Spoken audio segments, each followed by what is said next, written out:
Have you ever wondered if there's a hidden trap within the GEPF's retirement system? It's hard not to feel suspicious when you consider that the GEPF incentivizes you to choose retirement by offering you perks such as your medical aid subsidy, as well as your cap leave payouts. But why do they do this? What's the real motive behind these enticing offers?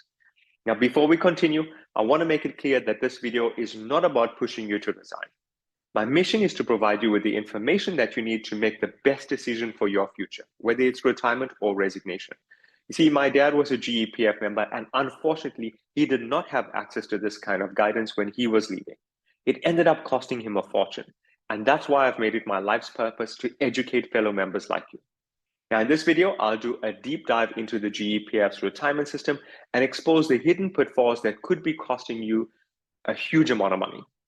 Now, I'll also discuss why GEPF seems to push members towards retirement and the potential consequences it could have for you. Now, as we dive in, you might feel a range of emotions from surprise to frustration, but rest assured, by the end, you would have armed yourself with enough knowledge that you need in order to make the best decision for your financial future. So if you're ready to uncover the truth about the GEPF retirement trap and protect your hard-earned capital, keep watching. Now, we get started straight away. I'll head over onto the iPad so that I can pre-frame this, right? I'm speaking to you in terms of three key elements. The first element that I will chat to you is in terms of what I would recall to as your initial cost, right? What's the initial cost of retirement? And then I'm going to be speaking to you what's the total cost, right? Or I'll refer to it as your total cost. And this would be the cost thereafter, right? Now, why am I referring to this from a cost perspective? It's simple. Whatever the cost is for you, that is equal to a profit for the GEPF, right? Because remember, if you are opting to retire, you are in essence choosing to leave this capital with GEPF, right? So whatever the cost is for you becomes a profit for GEPF.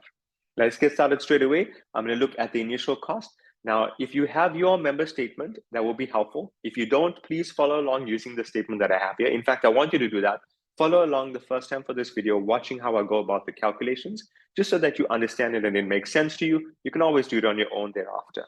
Now, again, make sure that you're working with a recent GEPF statement. You can see the one I'm working with here was valid as at the time that I produced this video for this particular member, right? Now, what I'm looking at here is I'm looking at the lump sum gratuity, and you'll notice that the lump sum gratuity sits at 1.2 million, right? So if this member has to opt to retire, the member gets a gratuity that is 1.2 million. So I'll make notes of these inside of the iPad, and then we'll do the full comparison in a short while. Then I want you to have a look at what the resignation value is, right? And the resignation value sits at 5.1 million. Now, the first thing we want to do is we want to calculate what's 1/3 of that 5.1 million, right? Let me explain the reason why. See, you might have been told that the lump sum gratuity is equal to a 1/3 amount, right? So you might have been told that this is equal to 1/3. And this is the first thing that we're doing, right? We're looking at the pool of money that sits inside of your resignation benefit. We're looking at that value, and I'm going to divide that value by 3. When I divide it by 3, this is how I'm calculating the 1/3 value, right? Now, again, it's a simple calculation. Please follow along using the calculator. I'm putting in the member statement, the value from the statement for this particular member, right? Exactly as it is, 5,119,863 rand. I'm dividing it by 3 because this gives me the 1/3 value, right? Which means the 1/3 amount here sits at 1,706,621. So let's head over onto the iPad. Firstly, I'll head over onto the member statement so you can see I put in the exact figure. I haven't increased it or decreased it. It's exactly what it is on the statement. Now we'll head over onto the iPad so that we can compare the two, right? So notice here that your lump sum gratuity, which we will list at the top here as your gratuity. So it's sitting at 1.2 million for this particular member, but the actual 1/3 value sits at 1.7 million. Now there is a difference, and let's go calculate the difference, right? All I'm doing to calculate it is I'm taking the 1.7 million minus the amount that this member would receive, and this is how I'm calculating the first cost, right? So here's the calculator. I have the 1.7 million already in there. I'm minusing it, 1,257,641, right? This is the gratuity. So what's the shortfall here? And this is what I'm referring to as the cost, right? And the cost here is 448,980 rands, meaning if this member had to choose to retire, that's the initial cost that is there, right? Because the member is not getting the full 1/3 value. The member is getting a smaller amount, right? They're not getting a full 1/3, they're getting a gratuity. It's less than 1/3, as I've shown you now. It's less than 1/3, which means this is the first cost that comes up, right? So immediately that member loses 448,000. Now we've covered this part here.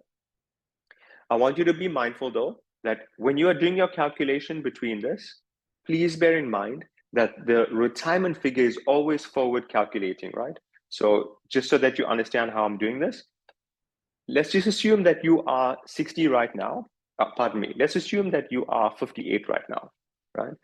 I want you to know that according to GEPF inside of the calculator, the system is calculating your retirement benefits as at age 60, right? So your resignation benefit, that's current as at 58, right? Your retirement benefit is calculated as at 60, which means that's the figure that you'll get in 2 years' time. This is the reason why if you opt to retire before 60, you're being charged a penalty, right? Because they calculated it in advance. So why this is important is your resignation value should ideally be increasing from now to 60, right? And if it's increasing, it then means that the 1/3 value is going to increase. So you'll get a lot more. One way that you can counter this to get a more accurate calculation is you can request for a GEPF statement 1 month before you retire, right? So 1 month before you turn 60, you can get a statement as at that, right? Now, what happens if you are past 60? That's okay. If you are past 60, then GEPF does the calculations to 65. It means, again, your resignation value will be a lot higher at 65. So you, again, want to get a resignation a statement as at 1 month before you retire. Now, we've covered the first part in this. Please watch the video again slowly to ensure that you get the calculations done correct. Now I want to go into the second part, right? Remember the remaining capital that's left behind, right? We already know now it's more than 2/3, right?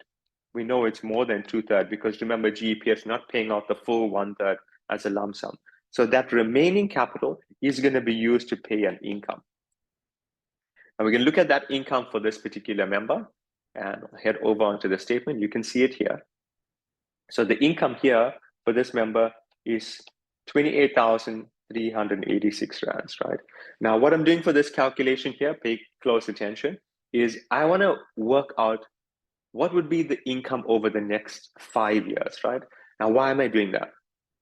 The reason I'm working out over the next 5 years is, you know, that GEPF is basically assuring you that you are guaranteed to receive that income 5 years after you have to retire. Should anything happen to you, touch wood, if you have a spouse, your spouse is still around, your spouse then can earn up to 50% of that income, right? That's the next phase of this. But what happens if you don't have a spouse or your spouse passes away before? In essence, the guarantee is only for 5 years, right? This is where you are assured that you are going to receive a payment out of GEPF, right? So what am I doing? I'm taking 28,386. I'm multiplying it by 12 months because I want to see what's the income over a 1-year period. Whatever my answer is, I'm going to multiply that by 5 years, right? Because that then gives me the total, right? And that's the total payout that would come out. So watch on the calculator as I go about approaching this. Again, remember, you can follow along using your figures, right? Just watch the video the first time around to have an understanding of it. So you see how I go about the calculations. It must make sense to you. Now multiplying this by 12 months. So this is the income for the year. And I'm multiplying it by 5. So this then tells me that this is the total payout, right? And I'm saying approximate here, right? Because there's certain things I'm not taking into account. This is the approximate payment, and this is 5 years. So 1,703,160. So I'll head over to the iPad so you can see the notes that I'm making. Good. So notice this is your approximate payout over that 5-year period, right? you know you're going to get 1.7 million, or in this particular case, it's a 1.7 million rand payout over the 5 year. I haven't taken two things into account, right? So please be mindful of this.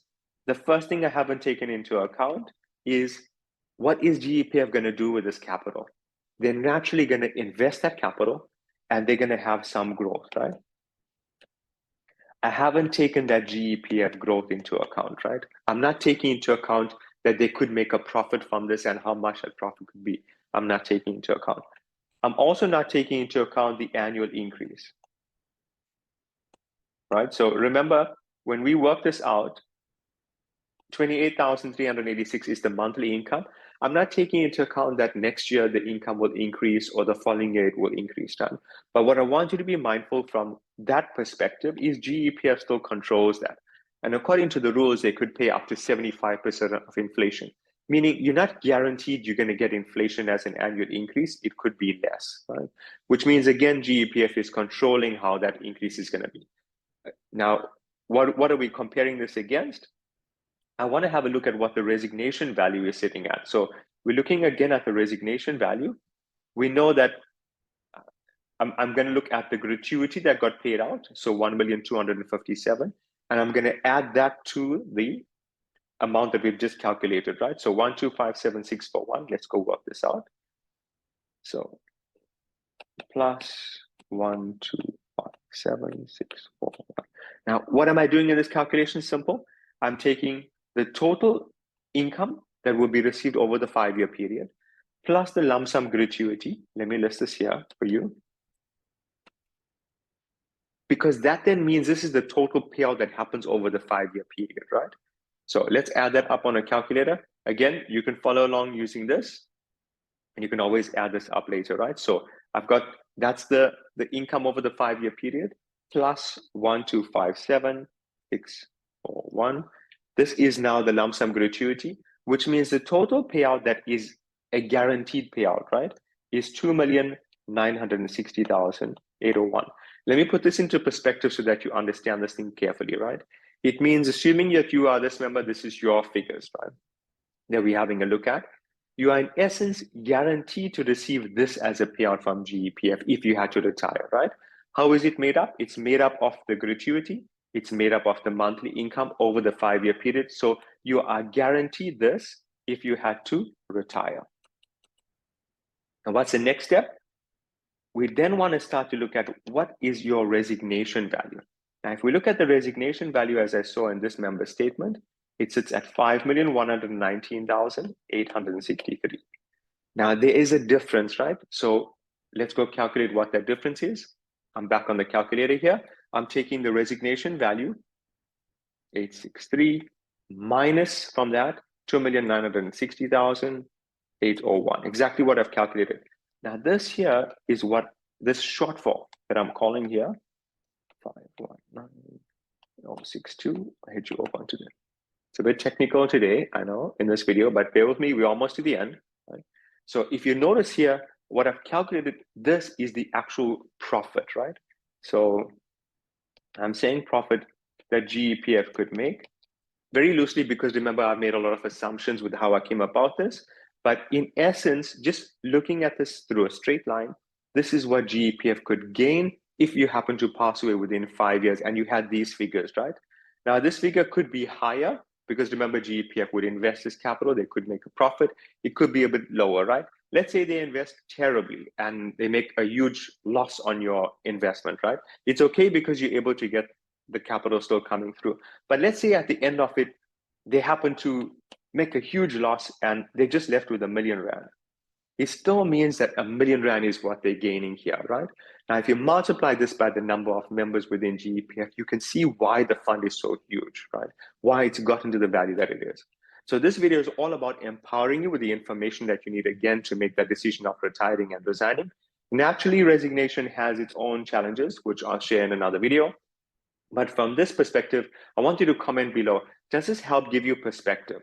Does it help you to understand retirement a bit better? Is it helpful starting to see the figures and actually getting to the calculation so you know exactly what's happening behind this? So comment below to let me know. If you've not already done so, I encourage you to subscribe to the video so that I'm able to produce the latest content, or you're able to get the latest content as soon as I produce it.